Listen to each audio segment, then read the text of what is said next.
Good afternoon, I'm Shawnee Au, and this is One News Now. All passengers of the Cessna 340 plane that crashed in Albay are dead. Kamalig Albay Mayor Carlos Erwin Baldo said they hope to retrieve the remains of the victims within the day. The aircraft plunged near the mouth of the Mayon volcano on February 18 and had 4 people on board, including the pilot. May proseso po yun na gawin. Hindi naman sila sabay-sabay neighbor isa-isa. So yung pagkuha nga, may kukuha ng picture, yung kung saan nakalagay, para may, ayun. Tapos yung mga gamit, pwedeng may sabay doon na rin sa body bag nila, ikuha po yun, i-ayos po yun. And the employer of the passengers of the ill-fated Cessna 340 sends its condolences to the victims' families. In a Facebook post, the Energy Development Corporation, or EDC, said that it mourns the passing of their colleagues Captain Rufino Crisostomo Jr., Joel Martin, Simon Chipperfield, and Carty Santana. The company also thanked rescuers for their tireless efforts. On to another story. Concerns are still rife about the Philippines joining the Regional Comprehensive Economic Partnership, or RCEP, 2 days after the trade deal's ratification. Mobile journalist Pamela Vasquez with the details.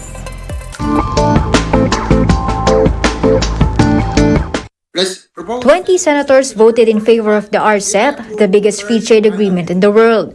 10 countries in ASEAN are members of the RCEP, as well as 5 free trade partners: Australia, China, New Zealand, Japan, and South Korea. The RCEP allows an increase in more relaxed trade between member states. That's through the lowering or elimination of tax or tariffs in exported products except for rice, sugar, onions, and some kind of vegetables and meat. Despite this, Senator Risa Hontiveros voted against the measure, citing losses in potential revenues. It would lose tariff revenues of US $58 million per year. The calculations for me are simple, Mr. President. Dapa na po ang ating agrikultura. Hindi pa tayo nakakaahon sa pandemya. This is not the time for RCEP. Presidential sister and Senator Amy Marcos, on the other hand, abstained, citing how the measure could affect farmers and fishermen. Pahintulutan ninyo akong hindi lumahok sa botohang ito. Di dahil umiiwas sa katungkulan, kundi hanggang sa panahong ito, bigo pa rin ang nakararami sa bukid. Still, more than 2/3 of the chamber voted in favor of the trade deal. Government officials supported their decision. In last night's JCI Economic Forum, Trade Secretary Alfredo Pascual underscored the RCEP's benefits. Our efforts to industrialize the country and to increasing the size of our economy through trade. And RCEP opens the possibility. RCEP is not a magic deal. It signals only the start of a competitive process. Our industries must compete to be able to harvest the full benefits of RCEP. But according to agricultural group SINAG, the Philippines is not yet ready to enter the deal. Yung buong konsepto kasi ng pagpapaliwanag ng ating government is that if you don't join, we lose the opportunity. Ang sinasabi natin, ang pagsali ay hindi nakabatay sa unahan. Ang pagsali ay nakabatay sa kahandaan. Unfortunately, we have not prepared for the past 30 years. SINAG believes that even without the RCEP, the Philippines can still be attractive in terms of trade by lowering tariffs. But for the National Development Authority, or NEDA, the RCEP can help boost the country's economy. So, by being a member, we are saying to the world that we are ready for business. We are welcome here. We play the rules of the game, and your investment is safe with us. Yung mga concern naman na ma-disadvantage yung some sectors natin na agrikultura, hindi totoo yun. Yung mga agrikultura natin ay well protected. Mobile journalist Pamela Vasquez, we are One News. And one expert says that the Regional Comprehensive Economic Partnership, or RCEP, will not hurt the local agriculture sector.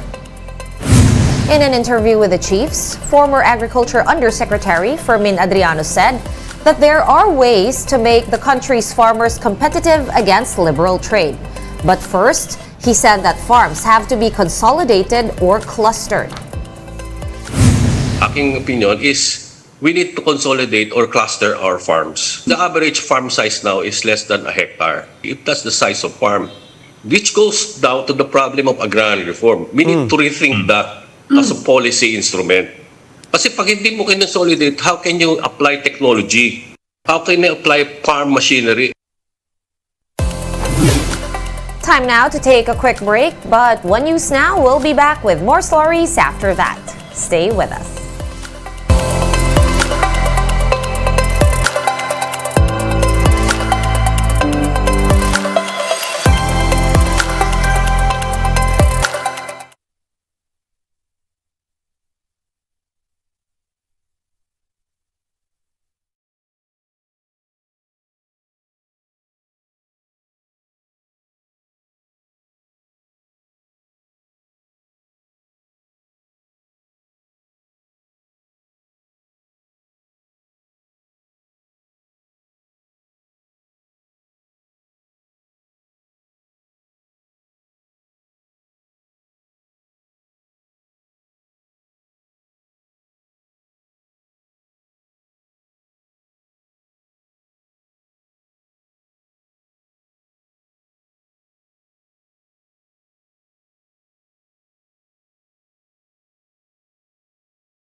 You're still watching One News Now. I'm Sean Yao. The Agriculture Department says that there is no irregularity with the arrival of sugar imports before the release of Sugar Order Number 6. Recall that Senator Risa Ontiveros called for an investigation into the 260 20-foot container units that arrived on February 9 under All Asian Countertrade Incorporated. That's a full 6 days before the Sugar Regulatory Administration released an official import order. However, Undersecretary for Agriculture Domingo Panganiban explained that there was an earlier memorandum from Executive Secretary Lucas Bersamin. Panganiban presumed that to be as good as the sugar order itself. In response to the directive of the President to address inflation and create a buffer stock, And given that sugar as one of the components of most commodities that drives the consistently high inflation rate, I acted with haste and interpreted the memorandum issued by the Office of the Executive Secretary as an approval to proceed with the importation. I consider it as a sugar order already because it was a directive from the Executive Secretary. But Senator Ontiveros insists that the sugar shipment was not above board. She says that whether or not she did confuse the sugar order number 6 import with the shipment for the minimum access volume mechanism, there is a problem. Dapat walang ganyang klasing gaslighting sa usapin ng, kasi kitang-kita sa usapin ng listed importers, saka yung amount, ibang-iba sa dalawang sistema. Dadagdagan pa ba yung pagkakamali at pagkukulang nila? Una, may di umanong nasa smuggle na asukal, wala pang finalized SO. Pangalawa, may nakapasok daw na MAV, wala pang guidelines.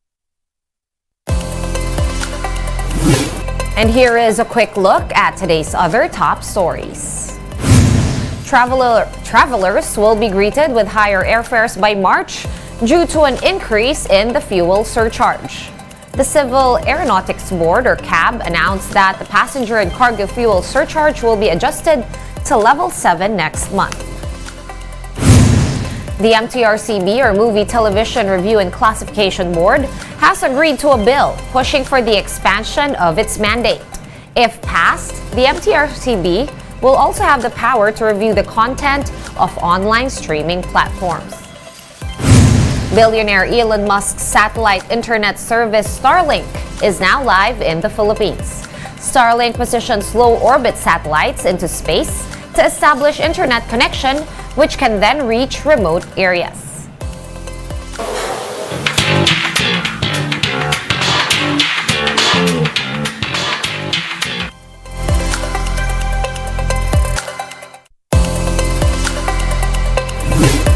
Senate has adopted a resolution honoring actor John Arcilla for winning in the Venice International Film Festival.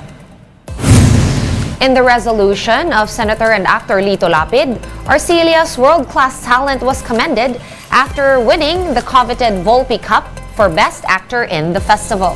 Arcilla says this is the highest accolade an actor like him can get. For me, wow.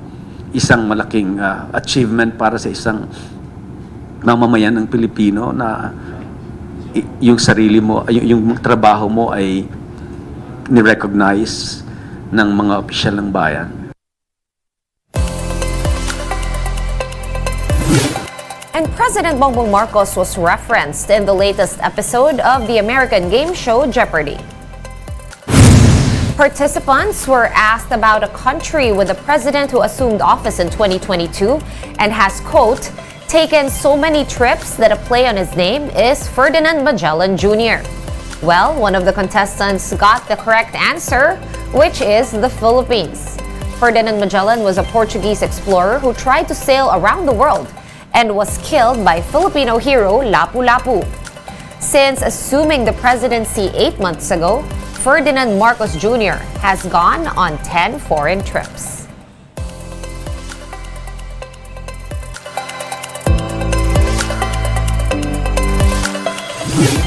For more updates, visit News 5, The Philippine Star, and Business World online. Visit our website, onenews.ph, for more in-depth analysis. You can also catch One News on Signal Play. Register for a free account at www.signalplay.com and stream One News Live anytime, anywhere. I am Sean Yao. We are One News.